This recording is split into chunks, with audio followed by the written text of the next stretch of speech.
Baik, bismillahirrahmanirrahim. Assalamualaikum warahmatullahi wabarakatuh.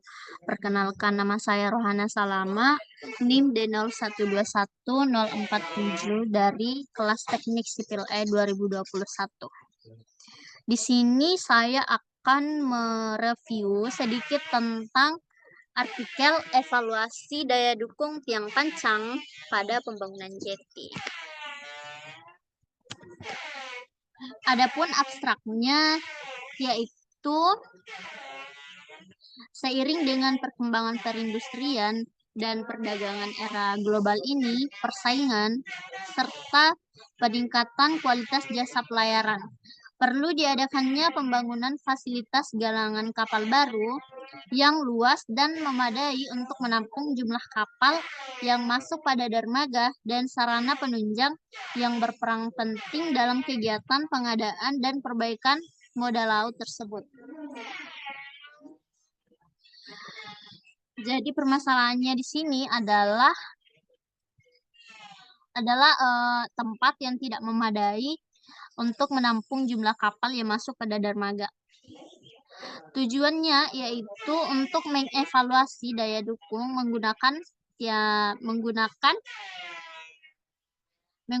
tiang pancang daya dukung aksial dari pondasi yang digunakan dalam pembangunan jeti ini. Adapun hasil dari perhitungan manualnya yang dilakukan menunjukkan daya dukung tiang pancang aksial adalah 141,3 ton. Kita masuk ke pendahuluan.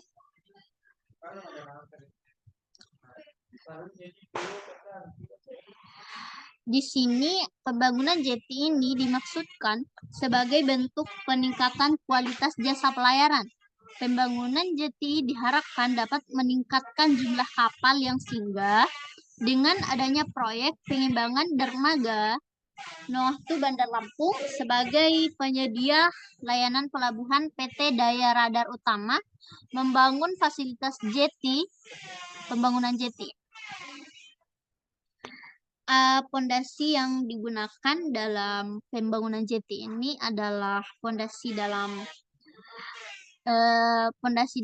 dengan menggunakan tiang pancang. Nah, tujuannya itu adalah untuk mengevaluasi daya dukung aksial dari pondasi yang digunakan dalam pembangunan jeti. Perlu diketahui dalam telaah pustaka ini apa sih itu pondasi?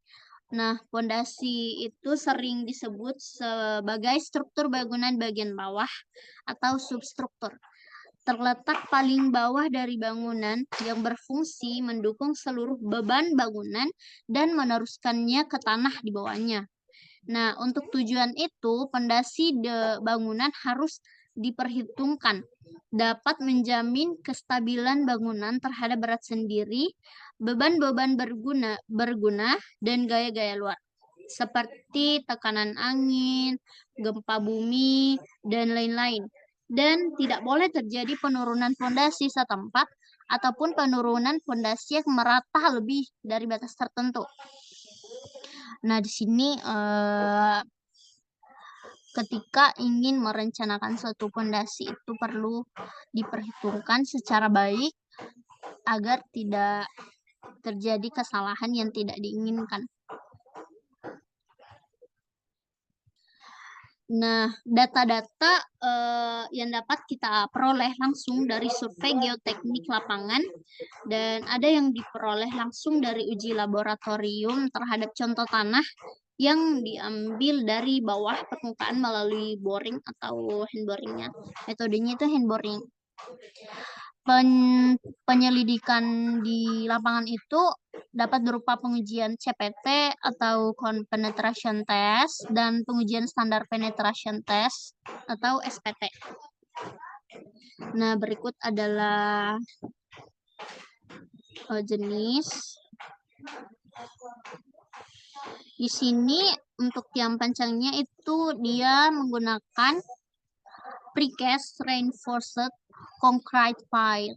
Nah, adapun yang disebut dari fondasi ini itu adalah tiang pancang beton bertulang yang dicetak dan dicor dalam acuan beton atau backcasting yang setelah cukup keras kemudian diangkat dan dipancangkan.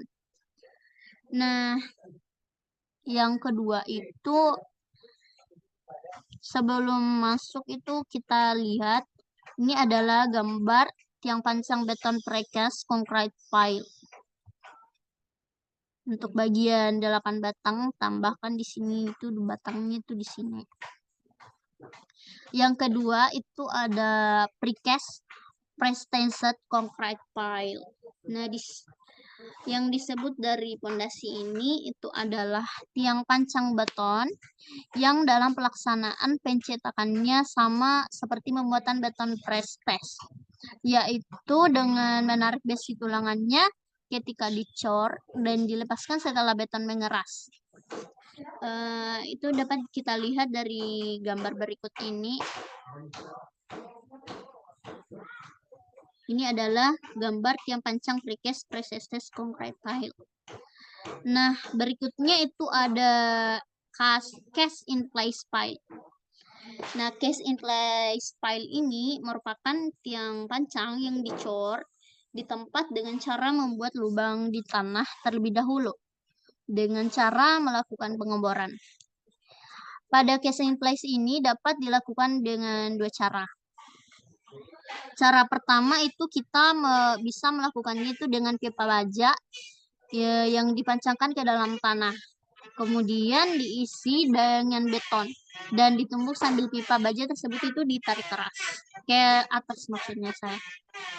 Nah, cara yang kedua itu ada dengan pipa baja yang dipancang ke dalam tanah, kemudian diisi dengan beton, sedangkan pipa baja itu tetap tinggal di dalam tanah.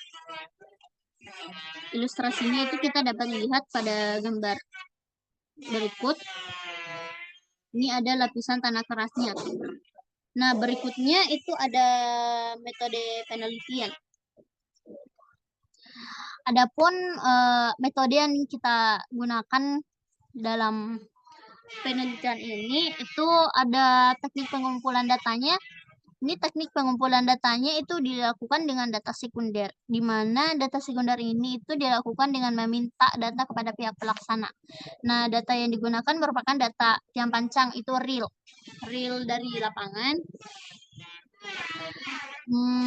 Adapun metode analisisnya yaitu dalam evaluasi daya dukung tanah pada pekerjaan tiang pancang ini dilakukan itu analisisnya secara manual. Selanjutnya setelah didapatkan hasil perhitungan dari berbagai metode perhitungan daya aksial, data sekunder yang telah didapat itu akan dibandingkan dengan hasil manual yang telah dilakukan. Hasil dan pembahasannya, jenis tanah. Jenis tanah yang digunakan itu merupakan tanah lanau, konsistensi lunak, dengan kedalaman berkisar 4 meter dari permukaan lah.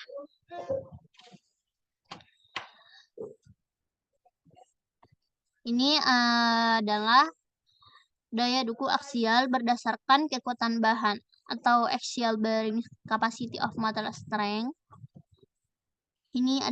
Berikut ini adalah data-data yang kita dapatkan.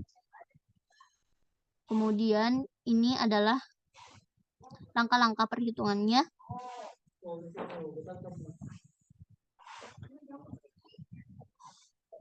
Di sini kita akan mencari tegangan izin tekan betonnya, luas penampang spon pile, berat spon pile per meternya, berat TP spon pile-nya, dan daya dukung izin TP spon F600. Oke. Daya dukung aksial itu berdasarkan daya dukung tanah atau soil bearing capacity. Itu kita menggunakan 3 metode. Pertama itu perhitungan metode dengan Terzaghi atau menurut Terzaghi. Ini pengujian sampelnya itu tanahnya itu dari lab. Berikut ini adalah data-data yang digunakan dan perhitungannya. Di sini berat volume tanah diperhitungkan, sudut geser di dalamnya juga. Nah, kohesinya itu 0,031 ton.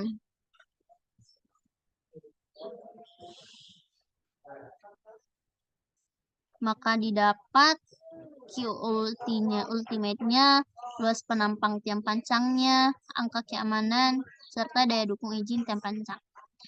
Nah, yang kedua itu menurut Meyerhoff. Ini juga salah satu metode yang digunakan dalam perhitungan daya dukungnya. Itu pengujiannya itu hasil SPT lapangan. Di sini dapat kita lihat daya dukung tiang pancangnya itu atau Q ultimate-nya itu 1.500 ton per meter pangkat 2. Luasnya itu 0,283. Nah, daya dukung izinnya itu 141,37 ton. Dan yang terakhir itu menurut measurement atau pengujian CPT. Di sini juga terdapat data-data yang didapat. Kemudian perhitungan luasnya itu 0,283, kelilingnya itu 1,885. Nah, panjangnya itu 40. Kemudian didapat daya dukung izin tiang pancangnya itu 211,12 ton. Nah, terakhir adalah kesimpulan. Daya dukung aksial tiang pancang sebesar 141,37 ton dengan daya dukung tiang pancang rencana sebesar 100 ton yang diartikan bahwa tiang pancang tersebut mampu menahan gaya aksial. Nah, pekerjaan expansion jetty menggunakan pondasi tiang pancang dengan daya dukung aksial tiap tiang sebesar 141,37 ton. Ini daya dukung aksialnya tiang pancang pada expansion jetty itu aman untuk digunakan atau aman untuk dipakai. Sekian dari saya. Mohon maaf apabila terdapat kekurangan atau kekeliruan. Wabillahi taufiq wal hidayah. Wassalamualaikum warahmatullahi wabarakatuh.